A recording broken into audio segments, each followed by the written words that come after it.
করতেছেন কে? দেখ আমি দাঁড়ায় আছি, চোখে দেন না? আমি সেই কখন ঘুম থেকে উঠে গেছি, উঠে রেডি থেকে পরিশোধ হয়ে গেলাম, আমার ব্যাগটি কোথায়? আপনি কোন হাসির কথা বলছেন যে আমি ভেটকি দেবো? খাইছি একটা থাপড়। ও ইউ মূর্খ আনকালচারড, আমি ভেটকি দিতে বলি নাই, বেডটি দিতে বলছি। মানে সকালবেলা উঠে আমি যে চাটা খাই সেটা দিতে বলছি। চা কোথায়? আর চা কেমনে দেবো ম্যাডাম? হাতে বাজার দেখতেছেন না? আমি বাজার করতে গেছিলাম। বাচ্চা, তোর কত বড় সাহস, তুই আমাকে বেডটি না দিতে বাজার করতে গেছিস? এরপর থেকে আমাকে ফার্স্টে বেডটি দিবি সকালে, এরপর যা খুশি তা করবি। আবার নাস্তার টেবিল কেন ফাঁকা? এখনো কেন টেবিলে নাস্তা দেওয়া হয়নি? আমি বাজার করতে গেছিলাম, নাস্তা দিব কই থেকে? কি তুই নাস্তা রেডি না করে বাজারে গিয়েছিস? তুই জানিস না সকালবেলা উঠে টেবিলে নাস্তা না দেখলে আমার মাথা খারাপ হয়ে যায়? সবই জানি ম্যাডাম, কিন্তু আপনাদের বাসায় যে কাজ, আমার মনে হয় যে আমার হাত পা কম হয়ে গেছে। 2 হাত 2 পা দিয়ে এত কাজ করা সম্ভব না। আমার যদি আরো 4টা হাত 4টা পা থাকতো তাহলে খুব ভালো হতো, সব কাজ করতে পারতাম। তোমার সাহস, তুই আমার মুখে মুখে তর্ক করিস? এবার থেকে আগে আমার নাস্তা রেডি করবি, তারপরে বাড়ি থেকে অন্যান্য কাজ করবি।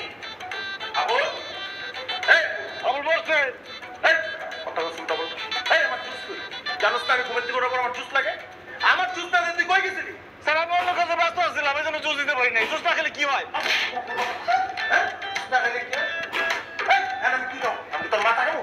মাথা নেই খান। মাথা না খাইলে আমি পয়সা চাই। গরিবের বাচ্চা, তোর মাথায় অনেক চুল, তাহলে সত্যি সত্যি তোর মাথা গিলা খাই ফেলতাম।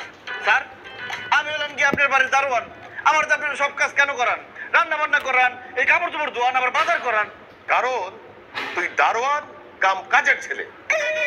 কাম বাবুর্চি, কাম কেয়ারটেকার। কাম বাবুর্চি, কাম কেয়ারটেকার, কাম দারোয়ান, কাম কাম কাম, এত কাম করা লাগে, কামের টাকাটা দেন না ঠিক মতো। খালি দারোয়ানের বেতন নাই দেন, এরপর থেকে সব কাজ করার জন্য আমার টাকা বাড়াই দিতে হবে। এই ছোট লোকের বাচ্চা, তোর এত বড় সাহস, তুই বেতন বাড়ানোর কথা বলিস? হ্যাঁ, তুই আমার বাসায় থাকিস, তোকে আমরা খাওয়া দেই, করতে দেই, তোকে শোয়ার জায়গা দেই, মাস শেষে 4,500 টাকা বেতন দেই, তারপরে আবার তুই বেতন বাড়ানোর কথা বলিস?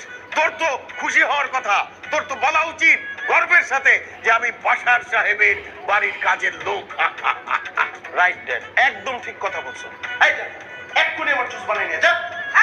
আগে আমার নাস্তা রেডি কর, আমার বেডটি নিয়ে আয়। এই এগুলো সব বাদ, তুই জলদি কেটে যা, চোর বাটপা সব ঢুকে যাবে গেট দিয়া।